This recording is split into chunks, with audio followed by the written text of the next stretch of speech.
Hello students, once again welcomes you enjoy chemistry with Dharmesh sir. Last time તમને Kossel અને Louis અભિગમ વિશે ડિટેલમાં ચર્ચા કરી હતી અને તેની બાબતોની કેટલીક માહિતી આપી હતી કે કઈ રીતે કોઈ પણ પરમાણુ છે એ ઇલેક્ટ્રોન ગુમાવી કે ઇલેક્ટ્રોન મેળવી અષ્ટક બનાવવાનો ગુણધર્મ ધરાવે છે અને નિષ્ક્રિય તત્વો જેવો ગુણધર્મ બનાવે છે, એટલે કે નિષ્ક્રિય તત્વ જેવી ઇલેક્ટ્રોન રચના પ્રાપ્ત કરે છે, ચાહે ઇલેક્ટ્રોનની આપલે દ્વારા હોય કે ચાહે ઇલેક્ટ્રોનની ભાગીદારી દ્વારા અષ્ટકના નિયમનું પાલન કરતા હોય છે. આજે આપણે રાસાયણિક બંધન માટે કોસેલનો અભિગમ સમજવાનો છે. એઝ એ થિયરિકલ પૂછાય તેવો ક્વેશ્ચન અને બહુ સરળ અને સિમ્પલ જો કન્સેપ્ટ લેવલમાં સમજવામાં આવે તો સૌપ્રથમ તમને કહે છે કે રાસાયણિક બંધન એટલે કેમિકલ બોન્ડિંગની અંદર કોસેલનો અભિગમ શું હતો? તો આવર્ત કોષ્ટકમાં સૌથી ઊંચા વિદ્યુત ઋણ હેલોજન તત્વો છે. આધુનિક આવર્ત કોષ્ટકની વાત કરો તો તમે એવું શીખેલા છો કે આવર્તમાં ડાબી બાજુથી જમણી બાજુ તરફ જવામાં આવે તેમ ઇલેક્ટ્રોન પ્રાપ્તિ એન્થાલ્પીનું મૂલ્ય શું થાય? તો વધુ ઋણ થાય છે. અને જો વિદ્યુત ઋણતાની વાત કરીએ તો જેમ જેમ આવર્તમાં ડાબી બાજુથી જમણી બાજુ તરફ જવામાં આવે તેમ તેમ વિદ્યુત ઋણતામાં વધારો થતો જોવા મળે છે. અને યાદ કરો, આપણે એવું કીધું કે જેની વિદ્યુત ઋણતા વધારે હોય તેના પર આંશિક ઋણ વીજભાર આવે, જેની વિદ્યુત ઋણતા ઓછી હોય એના પર આંશિક ધન વીજભાર આવે, એકોર્ડિંગ ટુ ચેપ્ટર નંબર 3 વિદ્યુત ઋણતાને આધારે. તો સૌપ્રથમ સમજાવે છે કે આવર્ત કોષ્ટકમાં સૌથી ઊંચા વિદ્યુત ઋણ હેલોજન તત્વો છે અને ઊંચા વિદ્યુત ધનમય આલ્કલી તત્વો ધાતુઓ ઉમદા વાયુ એટલે કે સમૂહ નંબર 18 નિષ્ક્રિય તત્વો કરતા જુદા પડે છે. તો સૌપ્રથમ પહેલા તો આપણે યાદ કરી લઈએ, આ સ્ટેટમેન્ટ જ યાદ રાખવાનું, પણ આ સ્ટેટમેન્ટને યાદ રાખવા માટે આ તત્વો તમને યાદ હોવા જોઈએ કે આવર્ત કોષ્ટકમાં સૌથી ઊંચા વિદ્યુત ઋણ હેલોજન અને ઊંચી વિદ્યુત ધનમય આલ્કલી ધાતુઓનો સમાવેશ થાય છે. તો સૌપ્રથમ વિચારીએ કે આલ્કલી ધાતુઓ કઈ કઈ અને કેમ તેને પ્રબળ વિદ્યુત ધનમય જ કહેવામાં આવે છે? તો આલ્કલી ધાતુઓ માટે યાદ રાખવાનું કે આધુનિક આવર્ત કોષ્ટકમાં સમૂહ નંબર 1 ની ધાતુઓને આલ્કલી ધાતુઓ કહે છે. તેની અંદર યાદ કરો તો આપણે એવું શીખ્યા છીએ કે લીનાકી રબસે ફરિયાદ, લીનાકી રબસે ફરિયાદ, lithium, sodium, potassium, rubidium, caesium અને ફ્રાન્સિયમ. મેજિક નંબર સાથે જઈએ તો તમે એવું શીખ્યા છે કે આનો પરમાણુ ક્રમાંક 3 છે. 3 ની અંદર 8 ઉમેરવામાં આવે તો 11 આવશે, 11 માં 8 ઉમેરવામાં આવે તો 19 આવશે, 19 માં 18 ઉમેરવામાં આવે તો 37 આવશે, 37 માં 18 ઉમેરવામાં આવે તો 55 આવે અને 55 માં 32 ઉમેરવામાં આવે તો 87 પરમાણુ ક્રમાંક જોવા મળે છે. તો લીનાકી રબસે ફરિયાદ, એકનો પરમાણુ ક્રમાંક લિથિયમનો 3 યાદ હોય તો બાકીના બધા તમે યાદ રાખી શકો છો. તો 3, 11, 19, 37, 55 અને 87 આવું તો આપણે ચેપ્ટર નંબર 3 માં શીખ્યા છીએ. પરંતુ આ તત્વોને પ્રબળ વિદ્યુત ધનમય કેમ કીધા? આલ્કલી તત્વોને પ્રબળ વિદ્યુત ધનમય કેમ કીધા? તો આની ઇલેક્ટ્રોન રચના જુઓ તો હિલિયમ કમ્પ્લીટ, બાહ્યતમ કક્ષામાં આવશે 2s1. સોડિયમની વિચારો તો નિયોન કમ્પ્લીટ, બાહ્યતમ કક્ષામાં આવશે 3s1. પોટેશિયમની વિચારો તો આર્ગોન, યાદ રાખો હિલિયમના 2 અને 2s1 એટલે 3 પરમાણુ ક્રમાંક 3 જેટલા. તટસ્થ પરમાણુ માટે જેટલા પ્રોટોન એટલા જ ઇલેક્ટ્રોન. સોડિયમમાં નિયોન કમ્પ્લીટ 3s1, પોટેશિયમમાં આર્ગોન કમ્પ્લીટ 4s1, રૂબિડિયમમાં ક્રિપ્ટોન કમ્પ્લીટ એટલે 36 અને 5s1 એટલે 37, સીઝિયમની અંદર ઝેનોન કમ્પ્લીટ 6s1, ફ્રાન્સિયમમાં રેડોન કમ્પ્લીટ અને 7s1. તો પ્રશ્ન થાય તમે આવું બધું કેમ ત્રીજું ચેપ્ટર યાદ કરાવડાવો છો? તો યાદ રાખો, અહીં તમને દર્શાવે છે કે બાહ્યતમ કક્ષાની ઇલેક્ટ્રોન રચના ns1 છે, જે n બરાબર 2 થી લઈ અને 7 આવે છે અને જો બાહ્યતમ કક્ષામાં એક ઇલેક્ટ્રોન હોય તો એક ઇલેક્ટ્રોન સરળતાથી ગુમાવે.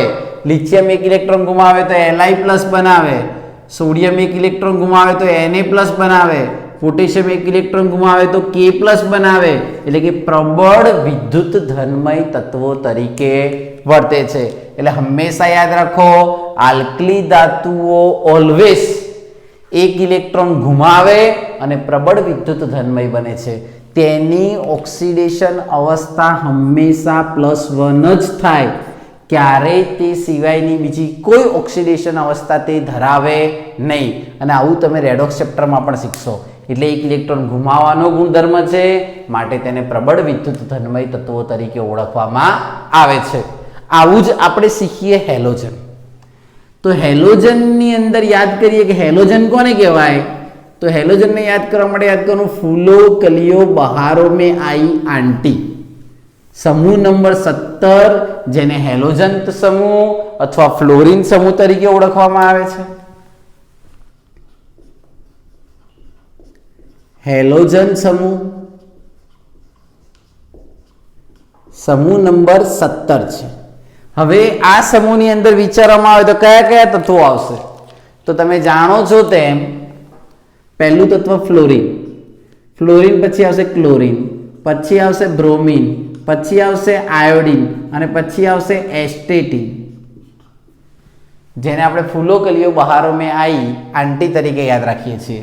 ફ્લોરીનના આવશે 9, 9માં ફરીથી આપણું લોજિક એનું એ 8 ઉમેરો, 17, 18 ઉમેરો, 35, 18 ઉમેરો, 53, 32 ઉમેરો તો 85. કે ગોખવાનું આવતું નથી. આ બધા જ તત્વોની તમે બાહ્યતમ કક્ષાની ઇલેક્ટ્રોન રચના જોવો તો અહીંયા વિચારો, હિલિયમ કમ્પ્લીટ 2, 2s2 4 અને 2p કેટલા આવશે? 5, 9 થઈ ગયા. નિયોન કમ્પ્લીટ 3s2 10 ને 12 અને 5 17. આર્ગોન કમ્પ્લીટ પણ 18 ઉમેરાય ત્યારે યાદ રાખવાનું 3d 10 4s2 4p5. Krypton complete 4d 10 5s2 5p5. 32 ઉમેરાતા હોય ત્યારે f કક્ષક પણ ઉમેરાય એટલે xenon complete 4f14 5d 10 6s2 6p5.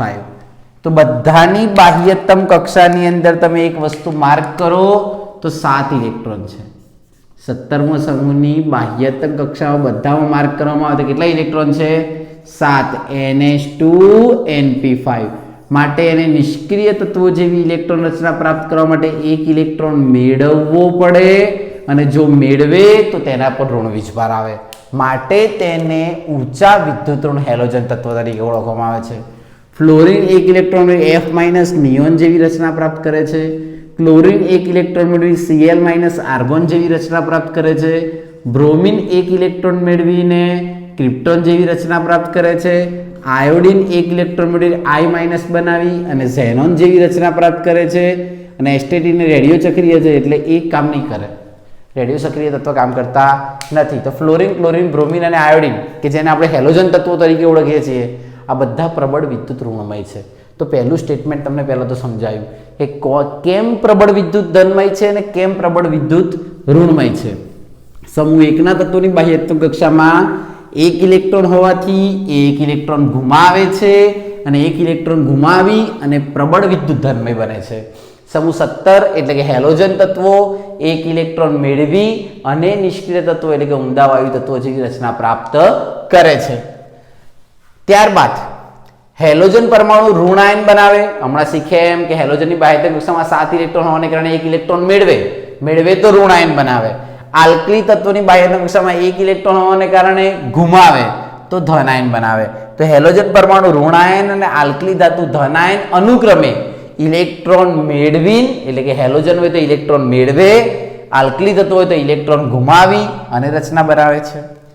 આ રીતે બનેલા ઋણ કે ધનાયનો સ્થાયી ઉમદા વાયુ જેવી ઇલેક્ટ્રોન રચના પ્રાપ્ત કરે છે અને ઉમદા વાયુઓમાં 8 ઇલેક્ટ્રોન એટલે અષ્ટકના નિયમનું પાલન થાય NH2 NP6 બાહ્યતમ કક્ષામાં 8 ઇલેક્ટ્રોન બનાવવાનું વલણ ધરાવે છે અને આવું સમજાવનાર વૈજ્ઞાનિક હતા કોસેલ.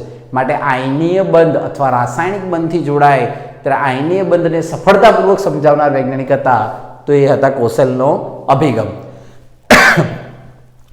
યાદ રાખવાનું, પરંતુ અપવાદરૂપ હિલિયમ એ નિષ્ક્રિય છે છતાં અષ્ટકના નિયમનું પાલન કરતો નથી, જે આપણે કાલે પણ શીખ્યા હતા. ત્યાર પછી ઋણ અને ધન આયનો સ્થિર વિદ્યુતીય આકર્ષણથી જોડાય છે અથવા સ્થાયી થાય છે. સોડિયમ હોય તો એક ઇલેક્ટ્રોન ગુમાવે, ક્લોરીન હોય તો એક ઇલેક્ટ્રોન મેળવે. તો પેલાને ગુમાવો છે અને પેલાને મેળવવો છે, બંને ભેગા થઈને NaCl બનાવે તો એ સ્થાયી બને. સ્થિર વિદ્યુતીય આકર્ષણથી જોડાઈને શું થાય છે? સ્થાયી બને છે. અને એની વ્યાખ્યા શીખતા પહેલા આપણે ઉદાહરણ લઈએ. આપણે બે ઉદાહરણ સાથે આ વસ્તુ સમજાવી હતું. એક આવશે ઉદાહરણ નંબર 1 ની અંદર આપણે ચર્ચા કરીએ NaCl ની. તો સૌથી પહેલા વસ્તુ વિચારું,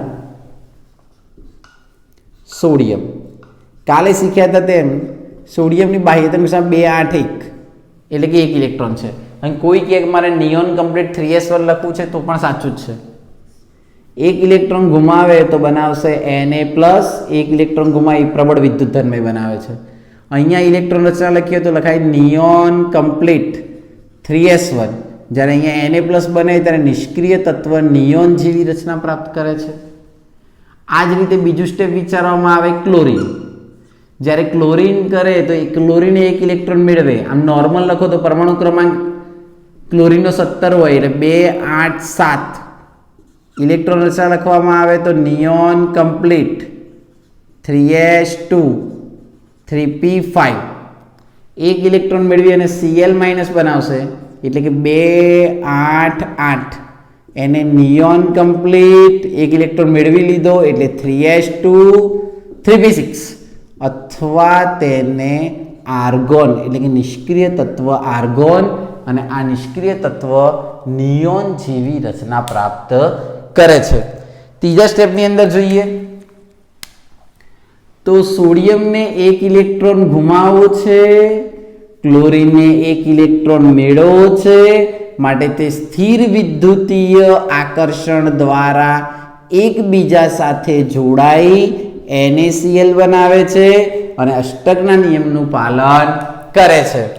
તો ધનાયન અને ઋણાયન વચ્ચેના સ્થિર વિદ્યુતીય આકર્ષણના પરિણામે ધનાયન અને ઋણાયન વચ્ચેના સ્થિર વિદ્યુતીય આકર્ષણના પરિણામ રૂપે રચાતા બંધને વિદ્યુત સહસંયોજક બંધ કહે છે, જેને ઇલેક્ટ્રોવેલેન્ટ બોન્ડ પણ કહેવામાં આવે છે. ધનાયન અને ઋણાયન ના સ્થિર વિદ્યુતીય આકર્ષણને કારણે જે બંધ જોવા મળે તેને આપણે શું કહીશું? તો ઇલેક્ટ્રોકોવેલેન્ટ બોન્ડ અથવા વિદ્યુત સહસંયોજક બંધ અથવા આયનીય બંધ તરીકે ઓળખવામાં આવે છે. બીજું એક ઉદાહરણ લઈએ. ઉદાહરણ નંબર 2 ની અંદર વાત કરીએ તો એક ઘટક લઈ લઈએ છીએ કેલ્શિયમ. 2 8 અને કેલ્શિયમ છે એટલે 8 અને 2 2 ને 8 10 10 ને 8 18 ને 2 20. કોઈ એક મારે આખી ઇલેક્ટ્રોન રચના લખવી છે તો નિયોન કમ્પ્લીટ અથવા આર્ગોન એટલે 18 4s2 એટલે કેટલા થઈ ગયા? 20. હવે કેલ્શિયમ છે એ નિષ્ક્રિય તત્વ આર્ગોન જેવી રચના પ્રાપ્ત કરવા માટે 2 ઇલેક્ટ્રોન શું કરશે? તો ગુમાવશે અને આર્ગોન જેવી રચના પ્રાપ્ત કરશે. એટલે અહીંયાથી 2 ઇલેક્ટ્રોન ગતા રહે. યાદ કરો બીજું ચેપ્ટર, જેનું મુખ્ય ક્વોન્ટમ મૂલ્ય વધારે હોય ને એમાંથી પહેલા ઇલેક્ટ્રોન દૂર થાય. અહીંયા વિચારવું, અહીંયા લઈ લો ફ્લોરિન. ફ્લોરિન ઇલેક્ટ્રોન રચના જો તમને ખબર છે કે નિયોન કમ્પ્લીટ 3s2 3p5 છે. અષ્ટકનો નિયમ પૂર્ણ કરવા માટે નિયોન જેવો બનાવવા માટે એક ઇલેક્ટ્રોન મેળવશે અને બનાવશે F-. કોના જેવી રચના પ્રાપ્ત કરશે? સોરી, અહીંયા આવશે હિલિયમ કમ્પ્લીટ 2s2. આપણે ક્લોરીન માટે લખી નાખ્યું 2s2 2p5. તો હિલિયમ કમ્પ્લીટ 2s2 2p5 જેની ઇલેક્ટ્રોન રચના ફ્લોરિન જેવી છે. ફ્લોરિન એક ઇલેક્ટ્રોન મેળવે તો કોની જેવી રચના પ્રાપ્ત કરે? તો નિયોન, જેને તમે બીજું આમ પણ લખી શકો, હિલિયમ કમ્પ્લીટ 2s2 2p6. હવે આ બંનેને જોડી દેવામાં આવે. બંનેને જોડતા તમે રચના જુઓ તો Ca+2 F માઇનસ છે. એનો મિનિંગ એવું થયું કે આને બે ગુમાવા છે ને આને એક મેળવવો છે, ચાલે નહીં. આને કે ભાઈ બીજા તારા જેવો એક શોધતો આવ્યો, હું ગુમાવીશ તો બે જ ગુમાવીશ, માટે 2F માઇનસ અને બંને ભેગા થઈને બનાવશે CF2 અને વિદ્યુત સહસંયોજક બંધ દ્વારા જોડાય છે. તો આમ કોઈ પણ પદાર્થોની વિદ્યુત સંયોજકતા અથવા જોડાવાની સંયોજકતા કોસેલિયનના નિયમ દ્વારા સફળતાપૂર્વક સમજાવી શકાય. અને એની મર્યાદા હતી કે કોસેલ આ અભિગમ વિસ્તૃત સંખ્યાના સંયોજનોની ઉત્પત્તિને સમજાવવામાં કેવો ગયો? તો નિષ્ફળ. દરેક વસ્તુને સમજાવી ના શક્યો, પરંતુ રાસાયણિક બંધનનો આ લોકોએ પાયો નાખી દીધો. ઈસવીસન 1916માં લુઈસ અને કોસેલે રાસાયણિક બંધનની રચના કઈ રીતે થાય છે તેની મૂળભૂત બાબતો સમજાવી. તો ફરીથી એકવાર બાળકો, તમને બહુ ડિટેલમાં સમજાવ્યું છે, પણ લખવાના સ્ટેટમેન્ટ ખાલી આટલા છે. આવર્ત કોષ્ટકમાં સૌથી ઊંચા વિદ્યુત ઋણ હેલોજન અને ઊંચી વિદ્યુત ધનમય આલ્કલી ધાતુઓ ઉમદા વાયુ કરતાં અલગ છે, કારણ કે પેલો ગુમાવવાનો ગુણધર્મ ધરાવે છે, જ્યારે હેલોજન મેળવવાનો ગુણધર્મ ધરાવે છે. હેલોજન પરમાણુમાંથી ઋણાયન આલ્કલી ધાતુના ધનાયન અનુક્રમે ઇલેક્ટ્રોન મેળવી અને ગુમાવીને રચાય છે, અને ધનાયન અને ઋણાયન બની નિષ્ક્રિય તત્વો જેવી રચના પ્રાપ્ત કરે છે. અને કયા બંધ દ્વારા જોડાય છે? તો સ્થિર વિદ્યુતીય બંધ દ્વારા, જેમાં ધનાયન અને ઋણાયન વચ્ચે સ્થિર વિદ્યુતીય આકર્ષણના પરિણામે રચાતા બંધને વિદ્યુત સહસંયોજક બંધ કહે છે. ઉદાહરણ તરીકે સોડિયમ એક ઇલેક્ટ્રોન ગુમાવે તો Na+ બનાવશે, ક્લોરીન એક ઇલેક્ટ્રોન મેળવે તો Cl- બનાવશે, Na+ અને Cl- એકબીજા સાથે જોડાઈને NaCl બનાવે છે. આ જ રીતે કેલ્શિયમ બે ઇલેક્ટ્રોન ગુમાવી Ca+2, ફ્લોરિન એક ઇલેક્ટ્રોન મેળવીને F-, Ca+2 અને 2F- જોડાઈને CaF2 બનાવે છે, એટલે કેલ્શિયમ ફ્લોરાઇડ બનાવે છે. પણ એની મર્યાદા છે કે ડિટેલમાં વધુ સંયોજનની ઉત્પત્તિ સમજાવવામાં કેવા ગયા? નિષ્ફળ. તો વિદ્યાર્થી મિત્રો, આ પ્રશ્નો ખાસ વ્યવસ્થિત સમજી અને તૈયાર કરવો અને હેલોજન અને આલ્કલી તત્વોને પણ ધ્યાનમાં રાખવા. Thank you.